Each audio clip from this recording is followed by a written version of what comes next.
একই রক্ত, একই পরিবার, কিন্তু তাদের ঘৃণা এতটাই বিষাক্ত ছিল যে মৃত্যুর পরেও তাদের কবর দেওয়া হয় কবরস্থানের দুই প্রান্তে, যেন পরকালেও তারা একে অপরের মুখ না দেখে।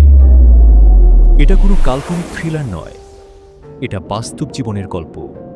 বিশ্বের দুই স্পোর্টস জায়ান্ট, অ্যাডলফ ডাসলার আর রুডলফ ডাসলার, দুই ভাই যারা একে অপরকে ধ্বংস করতে গিয়ে তৈরি করেছিলেন বিশ্ব কাঁপানো দুটি সাম্রাজ্য। আজ আমরা উন্মোচন করব এই লড়াইয়ের পেছনের সেই ভয়ঙ্কর সত্য। 1898 এবং 1090 সাল, জার্মানির এক দরিদ্র পরিবারে জন্ম নেয় এই দুই ভাই। তাদের বাবা ছিলেন জুতো কারখানার সাধারণ শ্রমিক, যার আয়ে কোনো মতে সংসার চলত, আর মা, তিনি ছিলেন অসম্ভব পরিশ্রমী। বাড়িতে চালাতেন একটি ছোট লন্ড্রি ব্যবসা। অভাবের তাড়নায় এই দুই ভাই প্রতিদিন বাড়ি বাড়ি গিয়ে মানুষের ময়লা কাপড় সংগ্রহ করত, ধুয়ে পরিষ্কার করে আবার পৌঁছে দিত। পুরো শহর তাদের চিনত এক নামে, দ্য লন্ড্রি বয়েস। কিন্তু প্রথম বিশ্বযুদ্ধ সবকিছু উলটপালট করে দেয়। দুই ভাইকেই যুদ্ধে যেতে হয়, আর যুদ্ধ শেষে যখন তারা ফিরে আসে, জার্মানি তখন ধ্বংসস্তূপ। অর্থনীতি ভেঙে পড়েছে, মায়ের লন্ড্রি ব্যবসা বন্ধ। কিন্তু ছোট ভাই অ্যাডলফ, যাকে সবাই ডাকত অ্যাডি, তিনি হাল ছাড়েননি।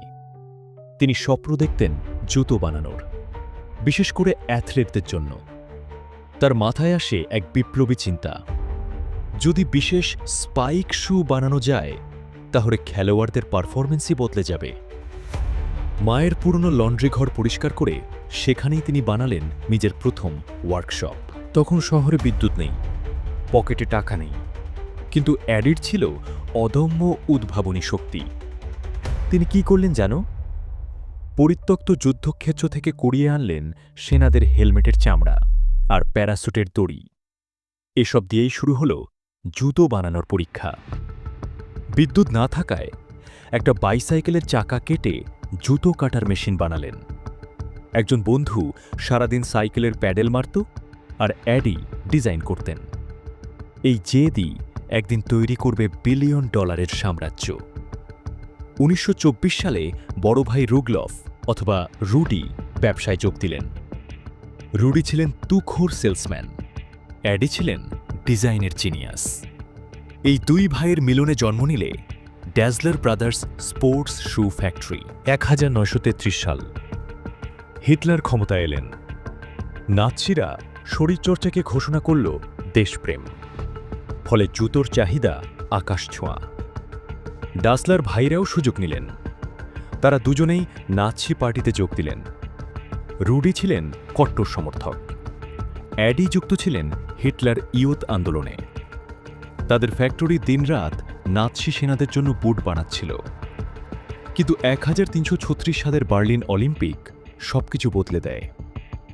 হিটলার চেয়েছিলেন আর্য জাতির শ্রেষ্ঠত্ব প্রমাণ করতে, কিন্তু অ্যাডি করলেন উল্টো কাজ। তিনি নিজের হাতে বানানো স্পাইক জুতো দিলেন একজন আমেরিকান কৃষ্ণাঙ্গ অ্যাথলেটকে, জেসি ওয়েন্স। এটা ছিল ভয়ঙ্কর ঝুঁকি, কিন্তু জেসি ওয়েন্স একটার পর একটা মোট 4টি স্বর্ণপদক জিতলেন। হিটলারের অহংকার ভেঙে গেল, আর ডাসলার ভাইদের জুতোর নাম ছড়িয়ে পড়ল সারা বিশ্বে। দ্বিতীয় বিশ্বযুদ্ধের সময় ভাইদের সম্পর্ক বিষাক্ত হয়ে ওঠে। রুডিকে পাঠানো হয় যুদ্ধে, আর অ্যাডিকে রাখা হয় কারখানায়, কারণ তার জুতো বানানোর দক্ষতা নাৎসিদের দরকার ছিল। রুডির মনে জন্ম নেয় সন্দেহ। সে ভাবতে শুরু করে, অ্যাডি কি ইচ্ছা করেই তাকে যুদ্ধে পাঠিয়েছে একা ব্যবসা দখল করার জন্য? এক রাতেই সব ভেঙে পড়ে। বোমা হামলার সময় দুই পরিবার এক বেসমেন্টে আশ্রয় নেয়। চিৎকার করে বলে ওঠেন, ওই শয়তানগুলো আবার ফিরে এসেছে। তিনি বোঝাতে চেয়েছিলেন বিমান, কিন্তু রুডি বিশ্বাস করলেন এই কথা তার পরিবারকে উদ্দেশ্য করেই। এরপর রুডি গ্রেপ্তার হন। জেলে বসে তিনি নিশ্চিত হয়ে যান তার ভাই তাকে ধরিয়ে দিয়েছে। সেই দিন থেকেই ডাসলার ভাইরা আর ভাই থাকেন না, তারা হয়ে ওঠেন দুই চিরশত্রু। 1948 সাল, এক সাম্রাজ্য ভেঙে দুই টুকরো। জন্ম নেয় অ্যাডিডাস আর পুমা। তাদের শহর হার্জোগেনাউরাক আক্ষরিক অর্থেই ভাগ হয়ে যায়। এক তীরে আডিডাস, অন্য তীরে পুমা। মানুষ কথা বলার আগে দেখত কার পায়ে কি জুতো। এই শহরের নাম পড়ে যায় the town of bent next. এক ব্র্যান্ডের লোক অন্য ব্র্যান্ডের কাউকে বিয়ে করাও ছিল পাপ। স্কুল, ক্লাব সব আলাদা। এই যুদ্ধ চূড়ায় ওঠে ৭৭ বিশ্বকাপে। দুই ভাই চুক্তি করেছিলেন পেলেকে কেউ স্পন্সর করবেন না, কিন্তু পুমা গোপনে পেলেকে দেয় $১,২৫,০০০। কোয়ার্টার ফাইনালের আগে পেলে হঠাৎ থামেন, হাঁটু গেড়ে বসে ক্যামেরার সামনে পুমার জুতোর ফিতে বাঁধেন।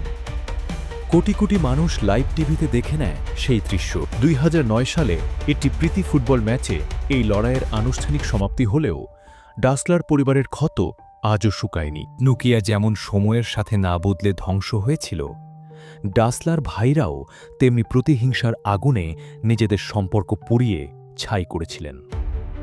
আডিডাস আর পুমা ছিল একটি তলোয়ারের দুই ধার। একজন আরেকজনকে ধার দিতে গিয়ে শেষ পর্যন্ত নিজেদেরই কেটে ফেলেছিল। আপনার পছন্দের ব্র্যান্ড কোনটি? কমেন্টে জানান। আর এমন আরও বাস্তব গল্পের জন্য চ্যানেলটি সাবস্ক্রাইব করুন।